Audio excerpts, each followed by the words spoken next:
Vamos orar? Pai nosso que estás nos céus, santificado seja o teu nome, venha a nós o teu reino, seja feita a tua vontade, assim na terra como ela é feita no céu. O pão nosso de cada dia dá-nos hoje, perdoai as nossas dívidas, assim como nós temos perdoado aos nossos devedores. Não nos deixe cair em tentação, mas livra-nos do mal, pois teu é o reino, o poder e a glória para todo sempre. Senhor Deus, santifica-nos na tua palavra, santifica-nos na verdade, a tua palavra é a verdade. Ensina-nos nesta noite que os nossos corações sejam abertos, abrimos os nossos corações, haja o nosso entendimento, que possamos, Senhor Deus, ser convencidos por Ti dos nossos caminhos ruins, para que possamos andar nas veredas da justiça, por amor do Teu nome. Amém. Em nome de Jesus, Espírito Santo de Deus, move-te aqui neste lugar. Em nome de Jesus. Amém. Amém. Irmãos, nós vamos então para o nosso segundo encontro. Vamos começar fazendo uma revisão daquilo que vimos na semana passada. Está na nossa apostila aí, o material dos grupos. A gente, na nossa introdução, a gente tratou desses temas aqui. Ok? Então, o primeiro item que a gente tratou é o que é ser santo. Então, sempre a santidade. A gente fez uma passagem pela Bíblia, no seu início, caminhando por ela, vendo o que significa ser santo. A gente viu que ser santo é ser separado, é ser peculiar, é ser diferente, é ser raro. A gente foi utilizando vários textos mostrando que este é o significado da palavra santo. O que significa dizer que se alguém é santo, ela é diferente das pessoas ao seu redor. Se determinado objeto ele é santo, ele é diferente, ele tem um destino diferente, ele tem um uso diferente dos outros objetos. Isso aconteceu, por exemplo, no tabernáculo. Então, ser santo é ser diferente, ser separado, ser peculiar. E a gente viu que esse chamado à santidade, ele é destinado a todos os que querem caminhar com Deus. A gente viu alguns exemplos de homens no início da Bíblia que mostraram um comportamento, uma vida totalmente diferente das pessoas ao seu redor. Usamos o exemplo de Enoque, Noé e Ló. A gente caminhou pela Bíblia, a gente vê que Deus não queria ter relacionamento simplesmente com uma pessoa no meio de uma multidão. Deus queria ter relacionamento com uma nação, com milhares, milhões, por que não dizer bilhões de pessoas. E por isso ele fez aliança com Abraão e com a sua descendência, com a nação de Israel. E o foco de Deus era tocar o mundo, porque ele prometeu para Abraão que em Abraão seriam benditas todas as famílias da terra. E isso chegou a nós por meio de Jesus Cristo. Então, o chamado à santidade é algo bíblico, é algo que está tanto na lei de Moisés, quanto a gente caminha para o Novo Testamento, a gente vê esse chamado para os cristãos. Pedro, ele cita um texto do Velho Testamento, quando ele diz: sede santos porque eu sou santo, diz o Senhor. Então, esse chamado de santidade é para todos nós. Aí, nós partimos então para o item, sexo, um tema bíblico, em que vemos que, desde o início, havia um padrão de Deus também na questão sexual. Vimos que desde o início, quando Deus falou para o homem, para a mulher, que eles enchessem a terra, povoassem a terra, se multiplicassem, que havia uma mensagem implícita de que eles deveriam ter relações sexuais. E quando a gente vai caminhando na Bíblia, a gente vê que tem relações sexuais que não agradam a Deus e tem relações sexuais que agradam a Deus. Isso fica explícito na vida de Jó, por exemplo, quando ele, um homem íntegro e reto, temente a Deus, que se desvia do mal, ele diz que ele fez aliança com os seus olhos e que ele não olharia, então, não fixaria os seus olhos em uma donzela. Então a gente vê que dentro do padrão de Deus, que Jó conseguiu atingir como referência no mundo, a gente vê que estava a santidade sexual. a gente vai caminhando na Bíblia, a gente vê essa marca, inclusive, nos livros poéticos, são Provérbios, a gente vê muitas falas acerca disso, Cantares, a gente vê muitas falas acerca de sexo.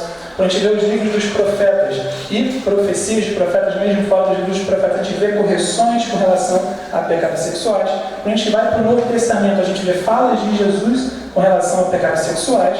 Jesus disse: ouviste que foi dito, não adulterarás. Eu, porém, vos afirmo, qualquer que olhar com intenção impura para uma mulher, já adulterou com ela. E ele diz: se o seu olho direito te faz pecar, arranca-o. É melhor entrares na vida sem olho do que tendo os dois, e ires para a perdição. No ensino de Jesus havia um padrão com relação a sexo. Quando a gente vai caminhando para o comportamento da igreja primitiva, a gente viu que as práticas sexuais ilícitas, elas eram consideradas ilícitas, ou seja, fora da lei de Moisés, elas eram consideradas pecado, inclusive, pela igreja primitiva. E fora outras recomendações de Paulo acerca de sexo. Ou seja, sexo é um tema público. Então, quando a gente junta santidade sexual, a gente está falando de um padrão de Deus com relação ao sexo, e é um padrão que é necessariamente diferente do padrão do mundo, porque santidade é ser diferente, é ser peculiar. E o mundo jaz no maligno. E quando a gente vê os homens santos ao longo da história, a gente sempre vê que eles são minoria. E isso está em linha com o que Jesus disse, que há duas entradas, há dois caminhos, há duas chegadas. Por uma entrada, ela é estreita, o caminho é apertado, mas o caminho final, o caminho leva a uma chegada de vida. O outro caminho é um caminho largo, uma entrada espaçosa, e o caminho ele leva a um destino de perdição. E são muitos os que entram pelo caminho da perdição, e são poucos, comparativamente falando, os que entram pelo caminho da vida. Ou seja, se queremos viver em santidade, se queremos agradar a Deus, temos que ser minoria. Temos que conseguir viver de forma diferente da maioria das pessoas ao nosso redor. Aí, eu gastei um bom tempo aqui nesses dois itens, e vou gastar um pouquinho de tempo a mais, como foi mais acelerado no final da aula, com relação a esses três itens que eu cheguei a passar, mas eu vou gastar um tempinho adicional aqui. Então, o item 3 lá do capítulo 1, ele se refere à pergunta que é feita ali: santidade é resultado de um esforço meu ou de uma ação de Deus? E a gente viu alguns textos que mostram que a santificação ela é o resultado da ação de Deus, mas ela também é resultado da ação do homem. Ou seja, Deus age, o homem age, então a santificação ela se mostra real. Usamos os textos de Pedro, dado que Pedro, quando ele está na primeira pesca maravilhosa, ele disse para Jesus: afasta-te de mim, eu sou pecador. Pedro reconheceu que ele estava diante de alguém diferente. E ele entendeu que o distanciamento era a solução. Mas Jesus falou, aproximou Pedro e disse: não temas, daqui em diante serás um pescador de homens. Quando tiver um texto paralelo, Jesus disse: vinde após mim e eu vos farei um pescador de homens. De tal forma que o problema não é ser um pecador, o problema é ser um pecador sem um redentor. Só que nós temos um redentor, mas para que o pecador tenha a solução do seu problema, ele precisa seguir o redentor. E essa é a proposta de Jesus para cada um de nós. A gente vê que Pedro ele compreendeu isso. E quando a gente viu os escritos de Pedro, muito tempo depois desse encontro aqui, a gente viu que Pedro ele realça nas suas cartas a santidade. É Pedro que escreve: não vos amoveis com as paixões que tínhamos anteriormente, mas assim como é santo aquele que vos chamou, sede santo em todo o vosso procedimento, porque está escrito: sede santos, porque eu sou santo. Então Pedro, o mesmo que disse: eu sou pecador, afasta-se de mim, é o mesmo que reconhece agora que é possível não viver de acordo com as paixões do passado. E ele traz aquilo que estava no Velho Testamento, de Deus falou, sede santos porque eu sou santo. Então ele encontrou um caminho para a santidade. E esse caminho é o caminho em que Jesus está, porque ele seguiu Jesus. Então, há uma solução. Agora, veja você, Deus age. Jesus chamou Pedro. Jesus falou palavras para Pedro, mas Pedro teve que deixar tudo e seguir Jesus. Então, o homem age, Deus age. Os outros exemplos que usamos foi o exemplo de Isaías. Ele vê o Senhor assentado sobre um alto e sublime trono. E ele diz, ai de mim, porque eu sou um homem de impuros lábios e habito no meio de um povo de impuros lábios. O que significava dizer é que Isaías não era santo. Por quê? Ele estava tendo o mesmo comportamento das pessoas ao seu redor. Lábios impuros. Povo de lábios impuros. E o que acontece? Quando ele reconhece isso, do céu vem capacitação. O anjo pega uma brasa, toca nos lábios dele e ele diz, fui purificado. Então, Deus age. A providência divina é uma realidade da santificação. Sendo que nós vimos também outro texto, em Hebreus capítulo 12, em que o autor de Hebreus diz, na vossa luta contra o pecado, ainda não tendes resistido até o sangue. E a gente vê pelo contexto que ele estava fazendo uma referência a Jesus no seu processo de crucificação. Jesus, para ser crucificado, ele teve que negar o seu desejo de não ser crucificado, porque Jesus não queria ser crucificado, mas ele queria agradar o Pai. Então ele abandona o seu desejo e ele se submete à vontade do Pai. E se Jesus é uma referência para nós, significa que nós, nosso processo de santificação, de vitória sobre o pecado, nós vamos ter que lutar com o pecado, resistir ao pecado, assim como Jesus resistiu ao pecado de não seguir a vontade do Pai. Então, a ação do homem, a resistência do homem, ela vai ser relevante nesse processo de santificação. Na vossa luta contra o pecado, ainda não tendes resistido até o sangue. E a minha mãe, ela tem uma frase que volte e meia repito para mim no meu trabalho, que é, você pode muito mais do que você pensa. E quando nós achamos que chegamos no nosso limite, de forma geral, nós podemos ainda muito mais. Amém. Amém. Amém. Resistência. Deus age, o homem age. A santificação se faz real.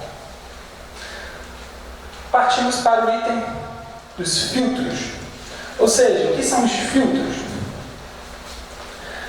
Em situações em que a Bíblia não é clara, a gente vai usar determinadas referências para avaliar uma determinada prática. Então, na apostila eu tenho os filtros e eu também coloquei eles aqui para que nos auxiliem nas nossas análises de determinadas práticas. Foram 7 filtros que eu coloquei aqui. Amor a Deus. Então, eu tenho sempre que pensar, se eu for fazer algo, a minha prioridade na minha vida é amar a Deus. Porque o primeiro mandamento é, amarás ao Senhor, o teu Deus, de todo o teu coração, de toda a tua alma, de todo o teu entendimento. Isso aqui é o primeiro filtro.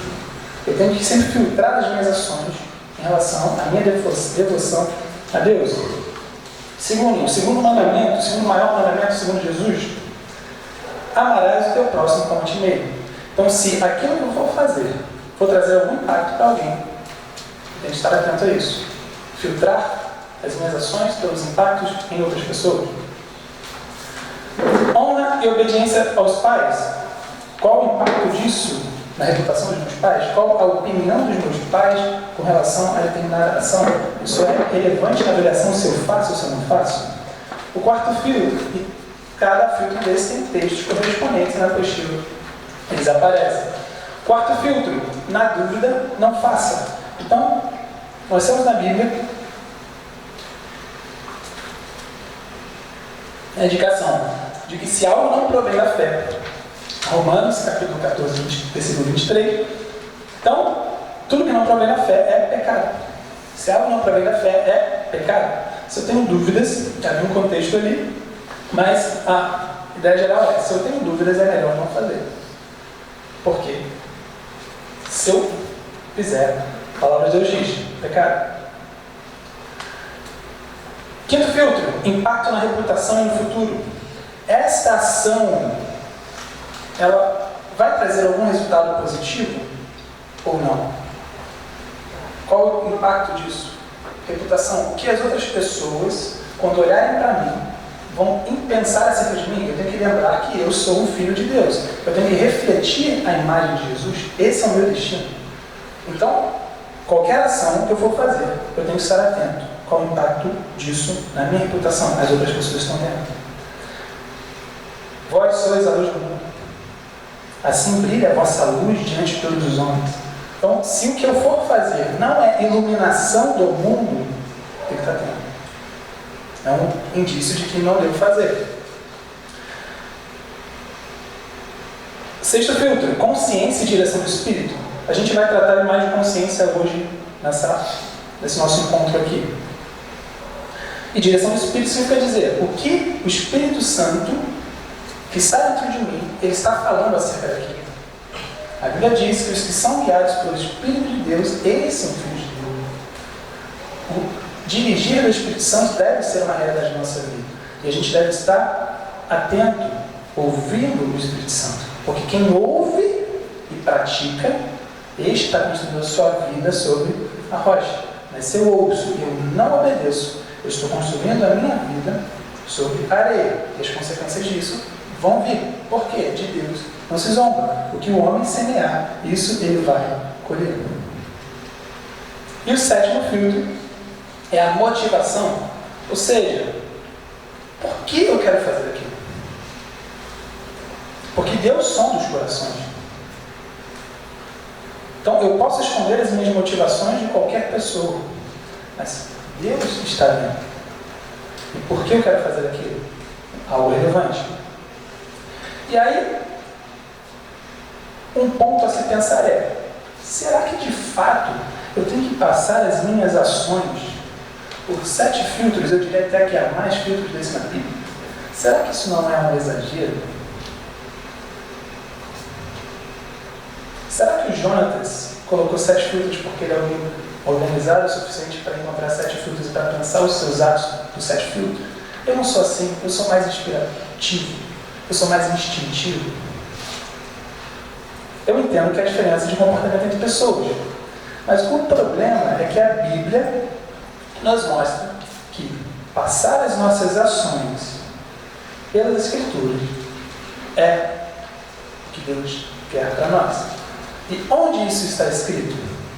Isso está escrito no maior capítulo da Bíblia. O maior capítulo da Bíblia, o Salmo 119, com seus 176 versículos, ele trata exclusivamente da palavra de Deus.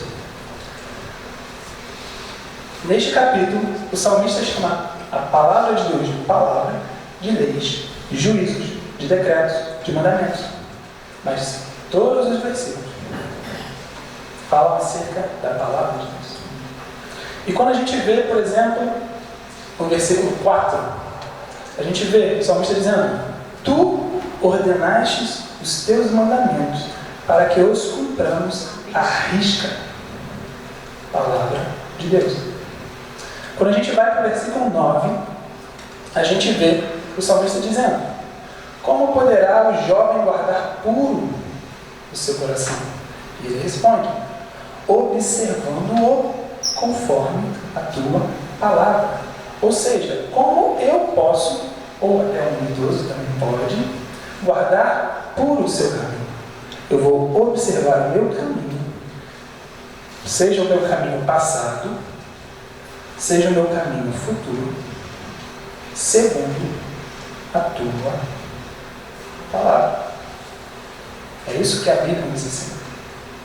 Quando a gente vai para o versículo 11, a gente vê o salmista dizendo: Escondi a tua palavra no meu coração para eu não pecar contra ti. Como eu não vou pecar ao longo da minha vida? Eu preciso ter uma referência forte no meu coração. E quando a gente vê as orientações de Moisés, vamos a elas em Deuteronômio capítulo 6. as orientações de Moisés, profeta de Deus.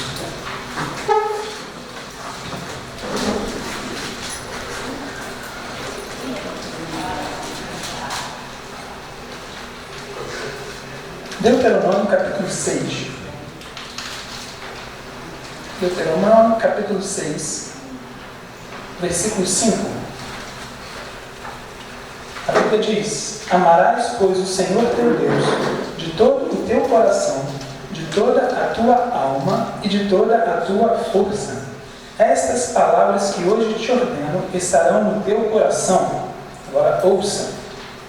Tu as inculcarás a teus filhos e delas falarás, assentado em tua casa, e andando pelo caminho, e ao deitar-te, e ao levantar-te, também as atarás como sinal na tua mão, e te serão por frontal entre os olhos, e as escreverás nos umbrais de tua casa e nas tuas portas. O que Moisés está orientando o povo é: eu dei a lei para vocês. Deus transmitiu a lei para Moisés, Moisés entregou a lei para o povo. E Deus está trazendo orientações através de Moisés para o povo. E a fala de Deus é clara. Para que vocês conheçam a lei, vocês vão precisar ouvir dela todo o dia. Quando a gente vê o Salmo 1, a gente vê que lá está escrito assim: bem-aventurado o homem que não anda no conselho dos ímpios, não se detém no caminho dos pecadores, não se assenta na roda dos escarnecedores, antes o seu prazer está na lei do Senhor, e na sua lei medita de dia e de noite. Então, para nós termos guardado a palavra de Deus no nosso coração, nós precisamos de contato frequente com a palavra de Deus. E nós precisamos, se queremos que pessoas na nossa casa conheçam a palavra de Deus, precisamos de trazer para a nossa casa a palavra de Deus frequentemente. Então, o Salmo 119, versículo 11, diz: escondi a tua palavra no meu coração para não pecar contra ti. Como eu vou esconder? Tendo contato frequente com ela. Quando a gente avança no Salmo 119, versículo 105, diz: lâmpada para os meus pés é a tua palavra e luz para o meu caminho. Então, como que eu vou ter um caminho iluminado? Como eu vou ter um caminho, seja agora nos meus pés, ou seja no longo prazo, meu caminho iluminado? Por meio da palavra de Deus. De tal forma que passar as minhas ações pelos filtros não é um detalhe. Não é algo opcional na vida cristã.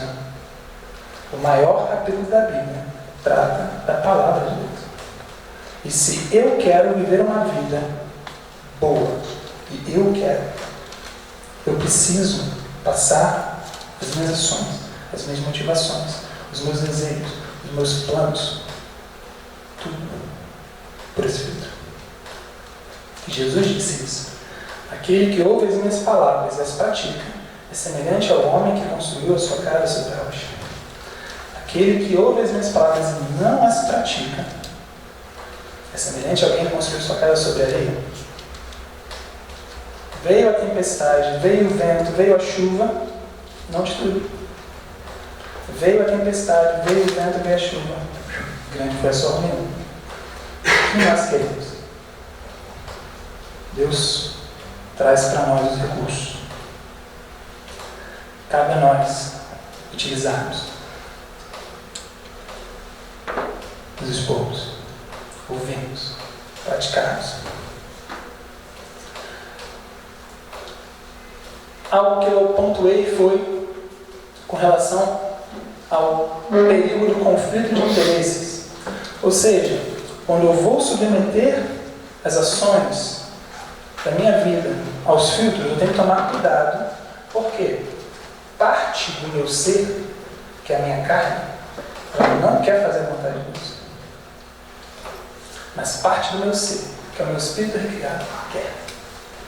Só que se eu deixar que a minha carne fale mais alto que o meu espírito, ela vai encontrar argumentos razoáveis para eu não viver segundo a palavra de Deus. Isso eu estou chamando então de conflito de interesses. É quando o interesse secundário ele ultrapassa o interesse primário. E um exemplo na Bíblia que mostra como a gente pode eliminar conflitos de interesses, do meu ponto de vista, é a história de Natã e Davi. O que é isso? A Bíblia nos diz que Davi, já como rei de Israel, já como um guerreiro vencedor, ele em determinado momento está na cidade enquanto os seus valentes foram guerrear. E ele então, em um determinado dia, vê que tinha uma mulher, esposa de um dos seus guerreiros, que estava se banhando. Ele a chama, tem uma relação sexual com ela, ela engravida. E ele então arma todo aquele esquema para que Urias, o marido, viesse, voltasse, tivesse relação sexual com ela para que acobertasse o seu adultério. Isso não tem sucesso. Ele então arma um esquema para que Urias fosse morto. E a gente vê que Deus obviamente não gostou disso. E Deus então levanta um profeta chamado Natã para que Davi fosse exortado. E é interessante a sabedoria de Natã na sua abordagem a Davi. Por quê?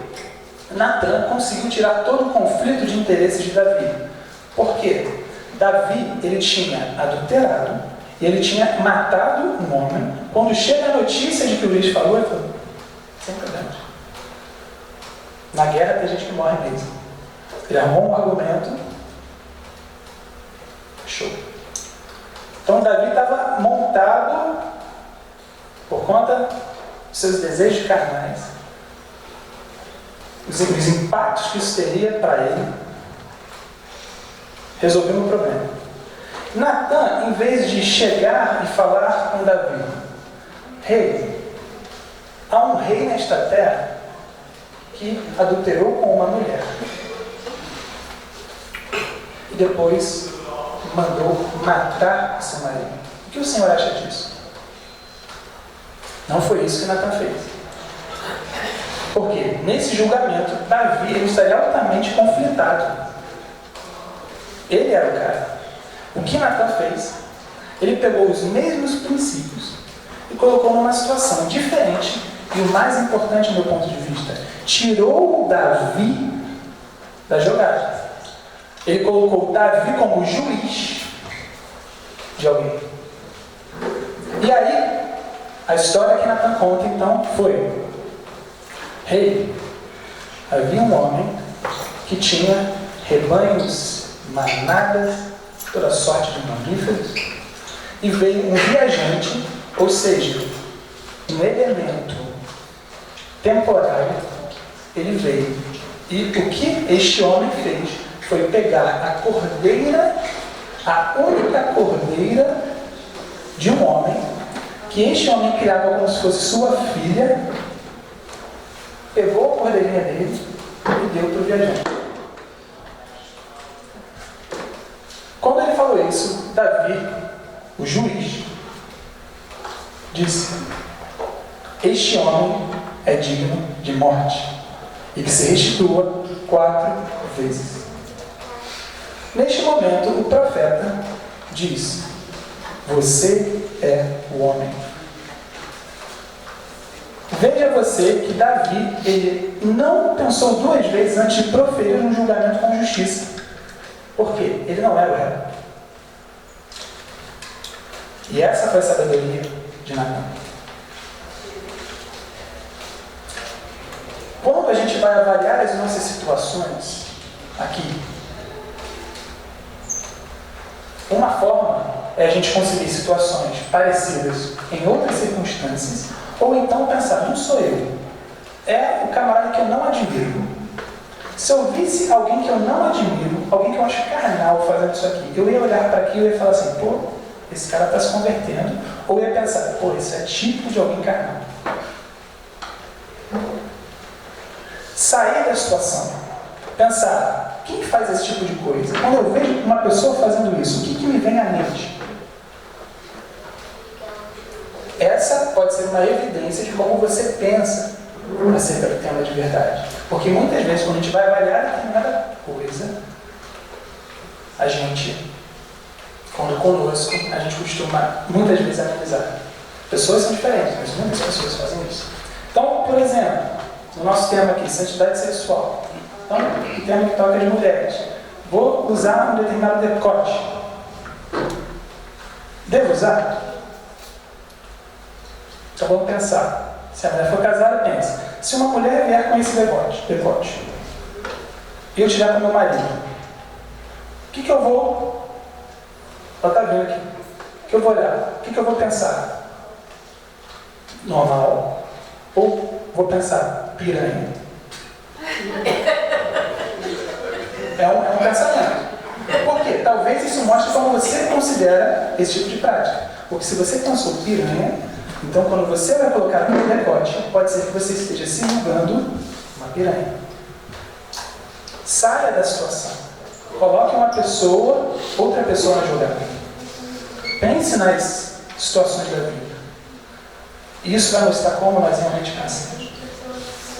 E a consciência é algo muito relevante diante de Deus, a gente vai ver isso mais à frente.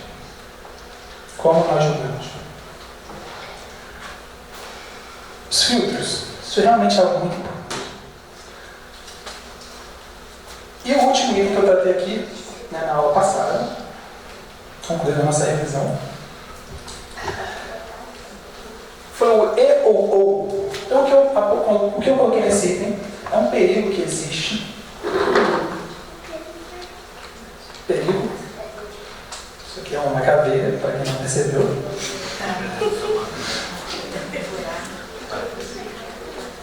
Que é uma armadilha do diabo de nos levar a tratar o tema santidade como algo secundário.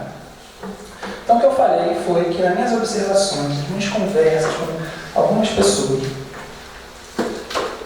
eu vejo que, muitas vezes, especialmente pessoas que atuam em projetos sociais, elas muitas vezes desprezam a santidade porque elas estão fazendo algo por alguém. E lá, na Bíblia, a gente vai ter as respostas acerca desse tipo de comportamento. E eu citei alguns textos. Vamos ler os textos que estão na apostila acerca deste ponto. Estou na página 15.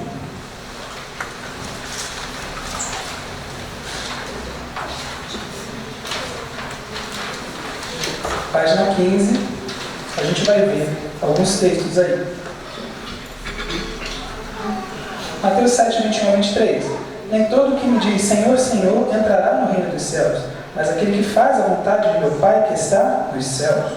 Muitos naquele dia hão de dizer Senhor, Senhor, porventura não temos nós profetizado em teu nome? E em teu nome não expelimos demônios? Em teu nome não fizemos muitos milagres? Então lhes direi explicitamente, nunca vos conheci, apartai-vos de mim os que praticais a iniquidade. Então, a gente vê pessoas que estavam trazendo benefício para as outras pessoas, curas, milagres, mas será que isso é suficiente aos olhos de Deus? Parece que não. Parece que Deus falou para essas pessoas, afastai-vos de mim, apartai-vos de mim. Logo, a santidade não deve ser tratada como um tema secundário. Vamos pular um texto aí para 1 Coríntios, capítulo 13, versículo 3. E ainda que eu distribua todos os meus bens entre os pobres, e ainda que entregue meu próprio corpo para ser queimado, se não tiver amor, nada disso me aproveitará. Ou seja, é possível eu fazer determinadas coisas e não ter no meu coração aquilo que Deus considera importante para esse tipo de ação, que é amor ágape, o amor sacrificial. Então não é porque eu faço algo que Deus está olhando para mim e está me aprovando. A gente vai para Efésios 2, 9 a 10. Porque pela graça sois salvos mediante a fé, e isso não vem de vós, é dom de Deus, não de obras para que ninguém se glorie. Pois somos feitura dele criados em Cristo Jesus para boas obras, as quais Deus de antemão preparou para que andássemos nelas. Então a gente vê que obras não resolvem o nosso problema. O que resolve o nosso problema é a obra de Cristo, não as nossas. E a gente vai para o último texto, que esse texto eu acho bem relevante, que é o que motivou o nosso título desse item. Tiago escreve: mas aquele que considera atentamente na lei perfeita, lei da liberdade, e nela persevera, não sendo ouvinte negligente, mas operoso praticante. Então veja que falamos acerca da palavra de Deus. Não devemos ser um ouvinte negligente, um ouvinte que despreza aquilo que ouve, mas um operoso praticante. Esse será bem-aventurado no que realizar. E agora, se alguém supõe ser religioso, deixando de refrear a língua, antes enganando o próprio coração, a sua religião é vã. E aí a fala de Tiago é: a religião pura e sem mácula para com o nosso Deus e Pai é essa: visitar os órfãos e as viúvas nas suas tribulações, e assim mesmo guardar-se incontaminado do mundo. Então eu tenho que, sim, tocar pessoas, eu tenho sim que abençoar pessoas, eu tenho sim que manifestar amor para as pessoas.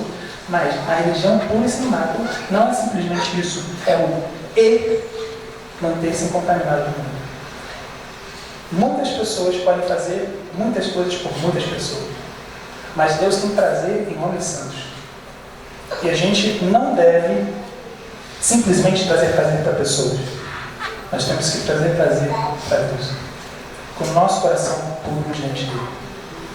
Quem subirá ao monte do Senhor? Quem vai acessar esse ambiente? O limpo de mãos, puro de coração. Salmo 24. Com isso a gente encerra nossa revisão e vamos partir então para o item de hoje. Revisão federal. Então, o nosso segundo capítulo, eu vou falar em especial acerca de 3 influências que promovem uma vida de pecado. Então, primeiro, para a gente pensar, no que é uma vida de pecado, tem que entender o que é pecado. E a gente tem 3 textos aí, nesse item 2.1, página 17. Então nós vamos ler. E nós vamos ver que estes textos mostram que há coisas que são pecado que não parecem para nós que são pecado.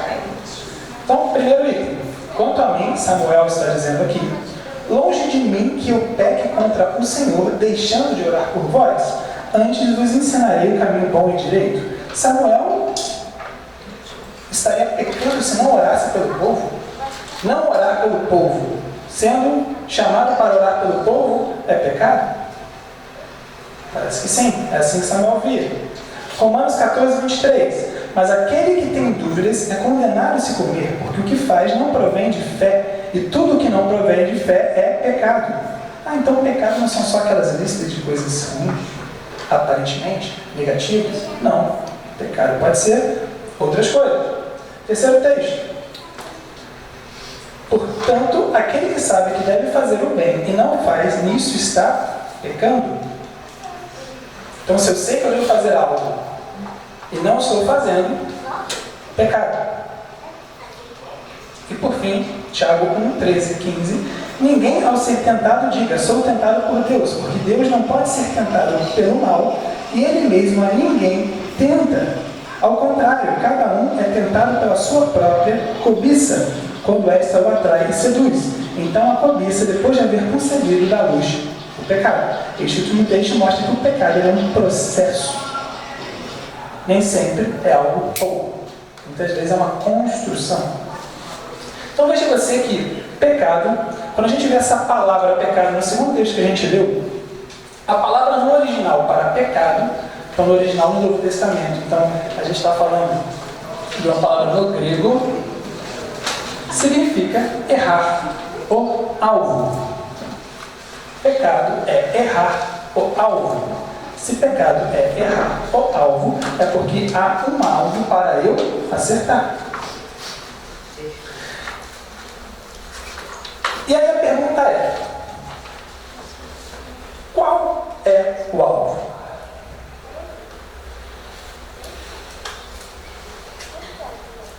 Se pecado é errar o alvo, eu preciso saber qual é o alvo, porque eu não quero pecar. E qual é o alvo? Quando a gente vai observar as Escrituras, a gente vai ver que existem, eu identifiquei, 3 diferentes itens que compõem este alvo. O primeiro seria a transmissão entre gerações. Então veja você. Hoje em dia, nós temos isso aqui. Isso aqui, para nós, é um alvo. Por quê? Deus expressa a sua vontade aqui. E isso aqui foi transmitido de gerações, entre gerações. Mas nem sempre a Bíblia existiu. Então, como saber o alvo? Como Abel deveria saber o alvo? Como Enoque poderia saber o alvo?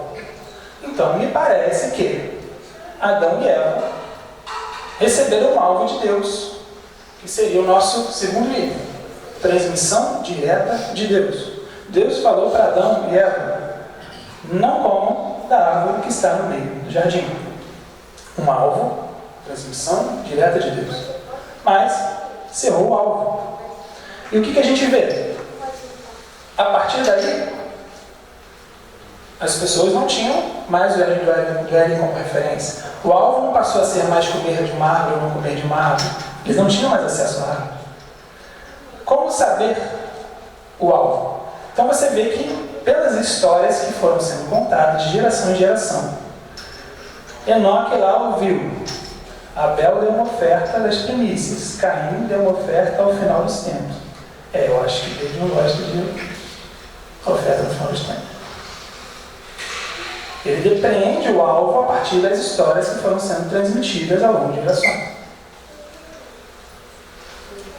Transmissão entre gerações é uma forma de compreender o alvo. E a Bíblia é uma transmissão entre gerações. Transmissão direta de Deus. Usei o exemplo de Adão e Eva, mas há outros casos. Os casos que eu citei de direção do Espírito, aquilo que Deus fala conosco, é um alvo para nós. Isso também é um desses elementos que compõe o alvo de Deus para a nossa vida, transmissão direta. E o terceiro item, e aqui nós vamos ler alguns textos, é a consciência. Por quê? Se eu não tenho um alvo conhecido, aí eu vou olhar o que está na minha cabeça, consciência, e isso vai ser uma referência. E Paulo ele vai trazer alguns ensinamentos que são bem explícitos nesse sentido. Nós vamos ler aqui os textos a partir da página 17, aqui no finalzinho dela. Portanto, és indesculpável, então Romanos 2, 1 a 3. Portanto, és indesculpável, ó homem, quando julgas quem quer que seja, porque no que julgas a outros, a ti mesmo te condenas, pois praticas as próprias coisas que condenas. Bem sabemos que o juízo de Deus é segundo a verdade contra os que praticam tais coisas. Tu, ó homem, que condenas os que praticam tais coisas e fazes as mesmas, pensa que te livrarás do juízo de Deus? Vamos continuar. Romanos 2, 11 a 16. Porque para com Deus não há acepção de pessoas. Assim, pois, todos os que pecaram sem lei, também sem lei perecerão. A lei era um alvo. Parte da lei, a lei é parte da Bíblia. E todos os que com lei pecaram, mediante a lei serão julgados. Porque os simples ouvidores da lei não são justos diante de Deus, mas os que praticam a lei hão de ser justificados. Quando, pois, os gentios que não têm lei procedem por natureza de conformidade com a lei, veja o que está escrito aqui. Quando, pois, os gentios, ou seja, os não-judeus, os não-descendentes de Abraão, que não têm lei, procedem por natureza de conformidade com a lei, não tendo lei, servem eles de lei para si mesmos. Estes mostram a norma da lei gravada no seu coração, testemunhando-lhes também a consciência e os pensamentos, mutuamente acusando-se ou defendendo-se, no dia em que Deus, por meio de Cristo Jesus, julgar os segredos dos homens de conformidade com o meu Evangelho. Então, esse texto aqui é um texto-chave para a gente entender como Deus estabelece o julgamento. Esse exemplo que eu usei aqui, do pensamento da mulher, que ao ver alguém usando decote, pensa acerca dela como piranha, Isso mostra que essa mulher pensa que esse tipo de comportamento é típico de uma mulher com essas características. Quando ela vai se vestir e ela adota esse comportamento para ela, ela está se condenando em algo que ela julga incorreto. Por quê? Consciência. É como ela pensa. Porque nós não necessariamente agimos como nós pensamos. Paulo ele vai escrever no próximo texto ali que ele, com a mente, ele consente com a lei que é boa. Ele lê a lei e fala lá: não cobiçarás a casa do teu próximo, não adulterarás, não furtarás. Pô, isso faz sentido.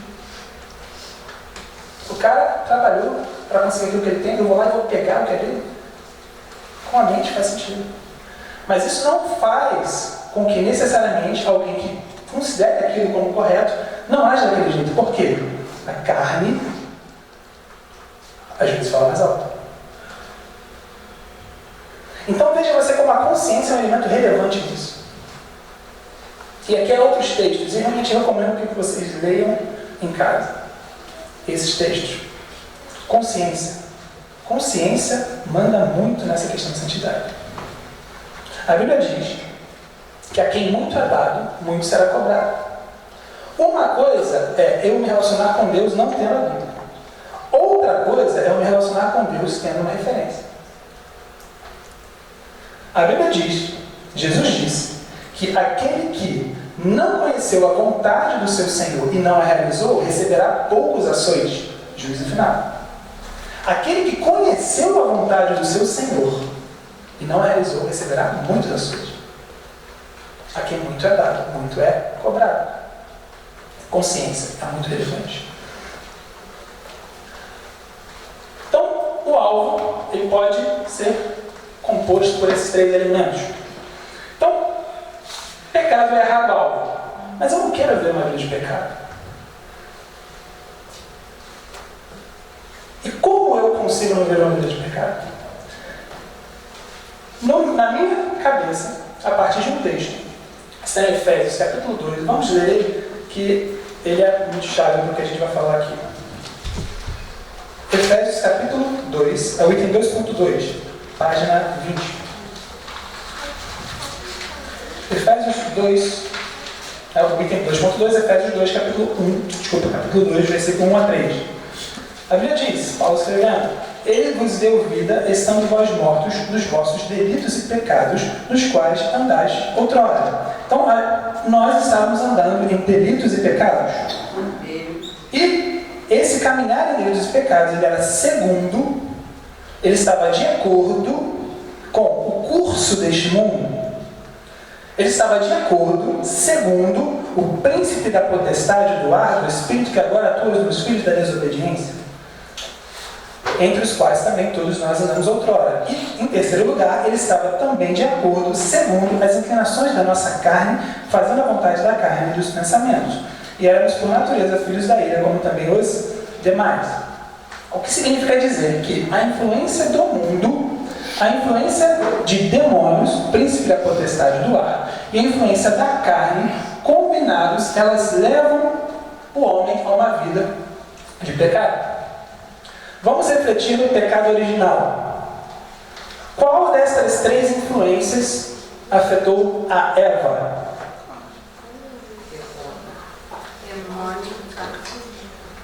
Veja você que Eva, ela pecou a partir da influência da serpente. Demônios. Adão não. Adão foi afetado pelo mundo. Eva pecou. Eva agora vai influenciar alguém que não pecou a pecar. É uma outra influência. No pecado original a gente consegue ver isso bem separadinho. Obviamente, hoje em dia, isso aqui tudo se mistura, que é uma beleza. A gente não consegue identificar exatamente por que alguém está pecando. Vai ter mistura dos três. Porque a gente tem uma desvantagem em relação a Adão e Eva, que é carne, natureza pecaminosa. Nascemos em pecado. E a gente vai tratar desses 3 itens, e hoje a gente vai tratar do item mundo. Então, ali eu coloquei um texto, uma fala de Jesus, João 17, versículo 14, em que ele afirma que os seus discípulos eles não são do mundo. João ele escreveu também, mais à frente, que tudo que há no mundo não procede do Pai. E o que é que está no mundo, João diz? Ele fala a concupiscência dos olhos, que é o desejo dos olhos, a concupiscência da carne e a soberba da vida. Então, o mundo é uma influência forte e o chamado de Jesus para os seus discípulos é fora do mundo, vocês não são do mundo. Obviamente, a palavra mundo pode assumir diferentes significados na Bíblia. Quando João escreve que Deus amou o mundo de tal maneira, não significa dizer que Deus amou essa estrutura que leva pessoas ao pecado. Ele está falando acerca da criação, acerca da humanidade. Então, quando João vai falar, não ameis o mundo, nem as coisas que há no mundo, ele está falando acerca da estrutura do mundo, fruto do pecado. E quando a gente vê esse chamado para não vivermos influenciados pelo mundo, a gente vê que homens da Bíblia viveram dessa forma. Os nossos 3 exemplos da aula passada, Enoque, Noé e Jó, são grandes exemplos disso. Jó, a quem Deus chamou de um homem temente a Deus, que se desvia do mal, íntegro e reto, que não havia ninguém semelhante a ele na terra, uma grande referência para nós. Ló, o homem que foi para Sodoma, e ele, no meio de Sodoma, foi o único, junto com a sua família, a sair antes da destruição. Porque Deus sabe separar os justos dos injustos. Pessoas que não viveram com o mundo conseguiram anular uma influência do mundo. E Daniel, grande exemplo, aquele que resolveu firmemente não se contaminar com as finas iguarias do rei. Alguém que, mesmo sendo levado cativo, ele tem um comportamento totalmente diferente dos outros cativos do povo de Deus. Alguém justo. Ele, Sadraque, Mesaque e Abednego. Quando a gente pensa nessa influência do mundo, é importante a gente ter em mente que a gente vai ter um choque de cultura. Aqui eu coloquei alguns exemplos de choque de cultura. Primeiro exemplo, Keisuke Honda no Botafogo. Então o Honda, jogador japonês, o maior jogador japonês da história, reconhecidamente, está aqui no Botafogo, treinando no Engenhão. E o que acontece? Depois do treinamento, viram que o Keisuke Honda, ele pegava os copinhos e jogava no lixo. Mas nenhum dos jogadores do Botafogo faz isso. Todo mundo pega os copinhos e joga no chão. Mas o Keisuke Honda, japonês, não. Isso não é algo peculiar do Keisuke Honda. Isso é algo típico de um japonês. Na Copa do Mundo, os estádios em que havia jogos do Japão, quando acabava o jogo, os japoneses começavam a recolher os lixos e jogavam no lixo. Choque de cultura. Ou seja, Keisuke Honda, ele pode estar no Brasil, mas ele se comporta como um típico japonês. E você imagina lá o jogador de Botafogo, muito menos famosos que o Keisuke Honda, que jogaram copa no chão. Está lá o Keisuke Honda, guarda. Aí o pensamento, caramba, eu não preciso jogar o copo no chão. Há uma forma diferente de se viver. Vocês estão no mundo, mas não são do mundo. Choque de cultura. Segundo exemplo, mais um dos esportes, Kobe Bryant, que morreu recentemente. Kobe Bryant e sua preparação. O Diegão ali disponibilizou um vídeo pra gente, chamado O Preço da Grandeza, em que o Kobe Bryant, você tem várias entrevistas com ele e com outras pessoas que viram ele.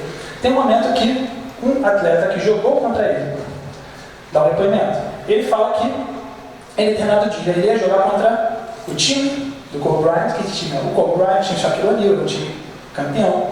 E ele foi então mais cedo no jogo para treinar na quadra. Foi de manhã. Quando ele chegou lá, o Kobe Bryant estava lá. E o cara se arrumou, tal. Foi treinar. Treinou 1h30. Quando ele acabou de treinar, o cobrante ainda estava lá. Foi pro banheiro, acabou de se arrumar, tal, voltou.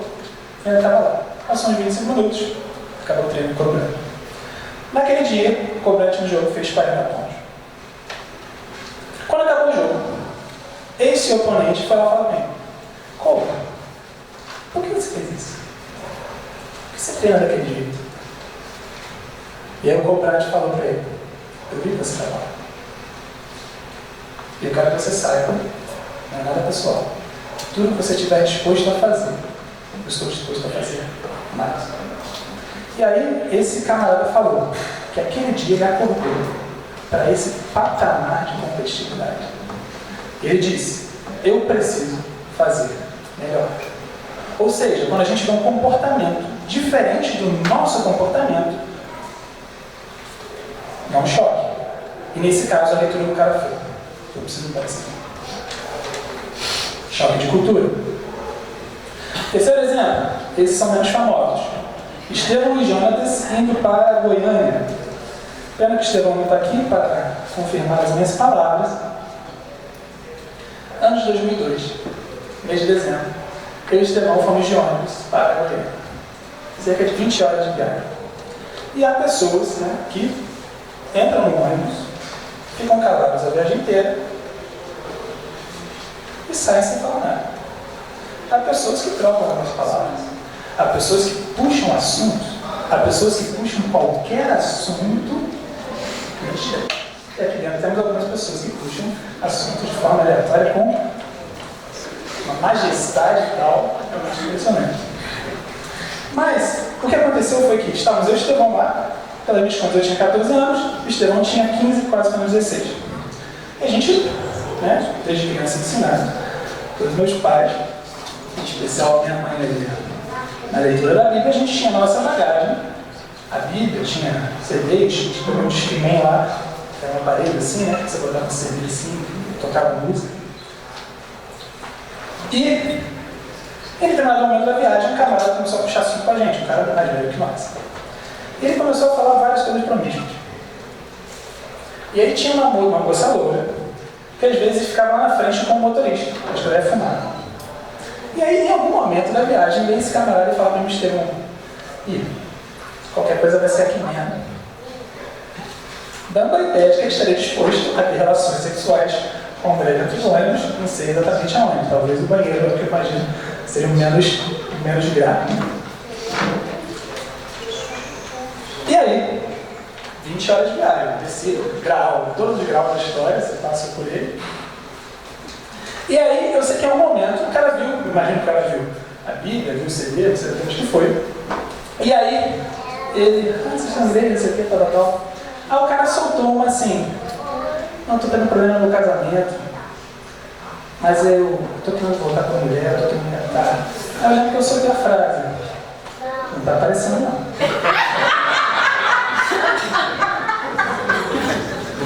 Choque de cultura. Choque de cultura.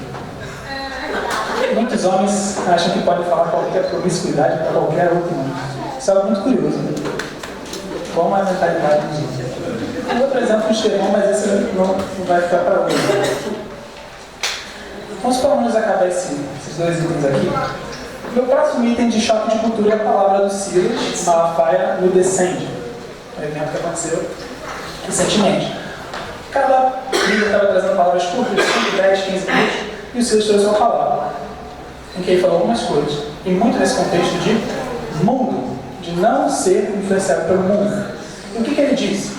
Ele disse que um jovem muçulmano, ele vai para uma faculdade na Europa, ele passa 5 anos na faculdade, ele volta para o seu país muçulmano, como um muçulmano.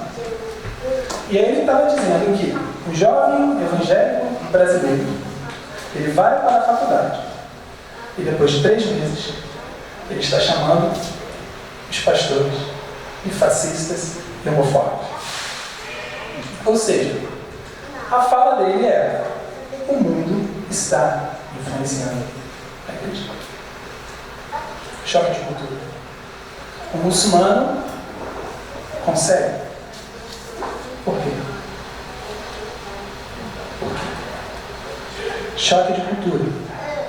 E fechando com o maior choque de cultura da história da humanidade. Jesus na Terra. A gente está falando daquele que falou para os seus discípulos: quem se exalta será humilhado, quem se humilha será exaltado. Seus discípulos volta e meia estavam disputando quem era o maior. E Jesus falou: olha, vocês sabem como funcionam as coisas aqui. Quem tem autoridade, quem governa é maior. Mas não é assim que funciona. O céu. Então, choque de cultura. Pedro vai falar com Jesus: Senhor, quantas vezes eu tenho que perdoar alguém que eu comigo? 7 vezes? Pedro, não te digo que 7 vezes, mas até 70 vezes 7. Choque de cultura. Ouvistes que foi dito: não adulterarás. Eu, porém, vos afirmo: aquele que olhar com intenção pura no coração para uma mulher, já adulterou. Choque de cultura. Que nós não vivamos influenciados por esse mundo. Vamos ler a nossa confissão de hoje, página 22. Eu vou ler, se você concordar, na segunda vez. Repita comigo. Vou ler na primeira. Eu não sou deste mundo e não quero ter nada que provenha do mundo, apenas aquilo que provém do Pai. Assim eu renovo a minha mente, me alimentando das verdades de Deus. Como consequência, eu não me comporto como as pessoas deste mundo e não escolho como as pessoas deste mundo. Para elas eu sou louco, para mim elas são loucas. Eu escolho não errar o alvo, mas quando erro o alvo, eu reconheço meu pecado, foco no alvo e volto a caminhar olhando para ele. O meu alvo é Cristo e a cada dia me aproximo mais da sua imagem, em nome de Jesus. Vamos ler? Eu não sou deste mundo e não quero ter nada que provenha do mundo, apenas aquilo que provém do Pai. Assim eu renovo a minha mente, me alimentando das verdades de Deus. Como consequência, eu não me comporto como as pessoas deste mundo e não escolho como as pessoas deste mundo. Para elas eu sou louco, para mim elas são loucas. Eu escolho não errar o alvo, mas quando erro o alvo, eu reconheço meu pecado, foco no alvo e volto a caminhar olhando para ele. O meu alvo é Cristo e a cada dia me aproximo mais da sua imagem, em nome de Jesus. Amém. Amém. Amém. Amém.